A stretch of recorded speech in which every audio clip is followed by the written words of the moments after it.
Hello बच्चों, let's read the question. The question here says, what is endosymbiotic theory? Endosymbiotic theory के बारे में हमें बताना है यहाँ पे. For this question, our key concept would be, हमारा key concept किस बारे में होगा? That would be regarding endosymbiotic theory.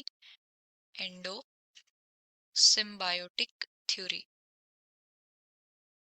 So हम वर्ड को ब्रेक करके समझ सकते हैं. Endosymbiotic, endo means something which is inside and symbiotic which is symbiosis. क्या होता है? इन विच जो भी दो एसोसिएटेड स्पीसीज होती हैं उनको दोनों को ही क्या होता है? म्यूचुअल बेनिफिट होता है एक दूसरे से. उस एसोसिएशन को हम बोलते हैं सिम्बायोसिस बोलते हैं. So that is what endosymbiosis. अब हम इस थ्योरी के बारे में बात करते हैं. So this is a theory which basically attempt to explain the origin of certain organelles जैसे कि mitochondria and chloroplast.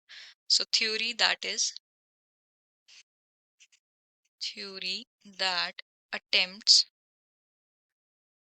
to explain the origin of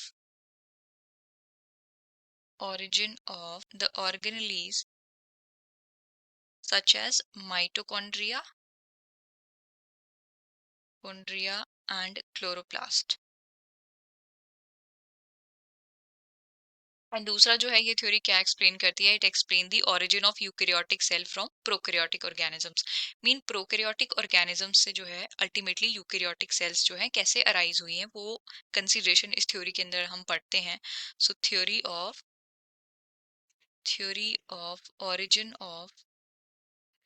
origin of eukaryotic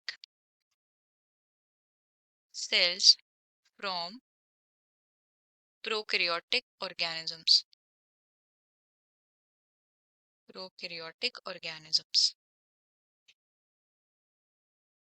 सो अब हम ब्रीफली थोड़ा बात करते हैं कि एक्चुअली एंडोसिम्बायोटिक थ्योरी जो है कैसे वर्क करी होगी या फिर कैसे जो है डिफरेंट ऑर्गेनलीज अराइज हुई होंगी या फिर एक यूकैरियोटिक सेल एक प्रोकैरियोटिक ऑर्गेनिज्म से कैसे बनी होगी. सो सबसे पहले सपोज ये हमारे पास कोई एक सेल थी. This is the nucleoid. ये सेल का क्या है? न्यूक्लियोइड है. एंड ये मान लेते हैं साइटोप्लाज्म है. ये कैसी सेल है? This is a prokaryotic cell. कैसी सेल है? Prokaryotic cell.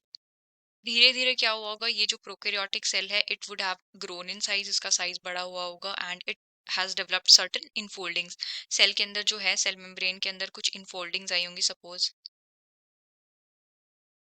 इस तरीके की.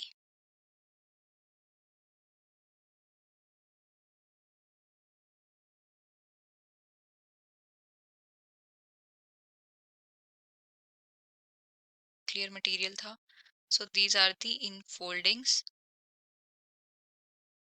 ये प्रोकैरियोटिक सेल के अंदर जो है कुछ इनफोल्डिंग्स अराइज हुई एंड धीरे धीरे ये इनफोल्डिंग्स जो हैं मेम्ब्रेन से पिंच ऑफ होके इन्होंने क्या बना लिया? दे formed a endomembrane system. Endomembrane system.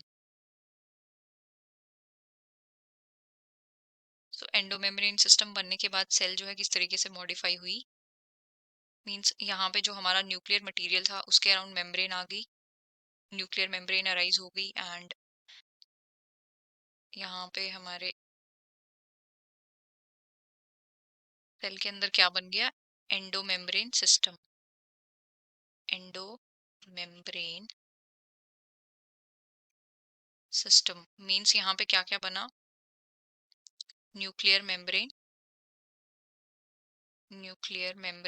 Prokaryotic cell में हमें पता है न्यूक्लियर मेम्ब्रेन नहीं होती है, न्यूक्लियोइड होता है, उसके अंदर डिफाइंड न्यूक्लियस नहीं होता है. लेकिन यहाँ पे क्या बना? न्यूक्लियर मेम्ब्रेन बन गई. सपोज ये हमारा एंडोप्लाज्मिक रेटिकुलम बन गया. Endoplasmic reticulum. एंड ये हमारी बीच वाली स्ट्रक्चर को हम क्या बोल रहे हैं? न्यूक्लियस. ये जो स्ट्रक्चर बनी है ये सेल के मॉडिफिकेशन होके तो ये हमारी क्या बन गई? फर्स्ट यूकैरियोट सेल बन गई. Eukaryotic cell. Eukaryotic cell. So अब जो हमारे पास ये यूकैरियोटिक सेल बनी है, सो सपोज इस सेल को जो है एक कोई प्रोटियोबैक्टीरिया जो है वो इन्फेक्ट कर देता है. Suppose this is the proteobacteria. This is proteobacterium. और या हम बोल सकते हैं इस सेल को कोई साइनोबैक्टीरिया भी इन्फेक्ट कर सकता है. सो this is the cyanobacteria. And ये जो प्रोटियोबैक्टीरियम है ये मान लेते हैं हम क्या है, दिस इज एरोबिक प्रोटियोबैक्टीरियम। प्रोटियोबैक्टीरियम मीन्स ये क्या करता है, ये ऑक्सीजन को यूज करके, यूटिलाइज ऑक्सीजन एंड क्या फॉर्म करता है, टू फॉर्म एनर्जी, एनर्जी बनाता है। सो ये जो प्रोटियोबैक्टीरियम है ये क्या करता है, सेल के अंदर ही रहना स्टार्ट कर देता है। यहाँ पे इस सेल के इस सेल की और इस प्रोटियोबैक्टीरिया की क्या हो जाती है, एक सिम्बायोटिक रिलेशनशिप डेवलप हो जाती है, एंड इसीलिए हम इसको क्या बोल रहे हैं, एंडो सिम्बायोसिस। इसीलिए हम इसको एंडो सिम्बायोसिस बोल रहे हैं, बिकॉज ये सेल के अंदर जो है सिम्बायोटिक रिलेशनशिप हो रही है। तो ये जो प्रोटियोबैक्टीरिया ये सेल को क्या एडवांटेज देगा कि सेल को जो है एक ऐसा ऑर्गेनली या एक ऐसा सिस्टम मिल गया है अपने अंदर ही जो ऑक्सीजन को यूटिलाइज करके एनर्जी बना रहा है। तो ये सेल जो है ऑक्सीजन रिच एनवायरनमेंट में जाएगी तो इजीली सर्वाइव कर लेगी apart from other cells. It has extra organelles जो कि ऑक्सीजन को यूटिलाइज करके एनर्जी बना रहे हैं, तो मीन्स ये सेल के सर्वाइवल में जो है हेल्प कर रहे हैं। तो विद टाइम क्या होगा, जो ये प्रोटियोबैक्टीरियम है, प्रोटियोबैक्टीरियम ये किस में कन्वर्ट हो जाएगा, a fully functional ATP forming system, जिसको हम किसके नाम से जानते हैं, माइटोकॉन्ड्रियन। ये किस में कन्वर्ट हो जाएगा, माइटोकॉन्ड्रियन में कन्वर्ट हो जाएगा। एंड सेम स्टोरी जो साइनोबैक्टीरिया इसके अंदर गए थे, साइनोबैक्टीरियम, वो किस में कन्वर्ट हो जाएगा, that will convert into chloroplast.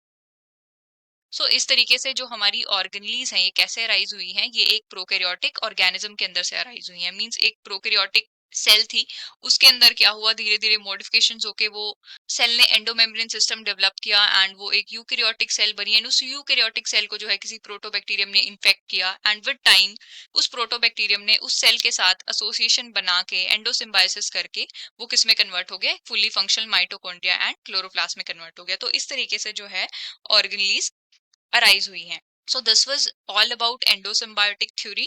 I hope you have understood it well. Best of luck and thank you.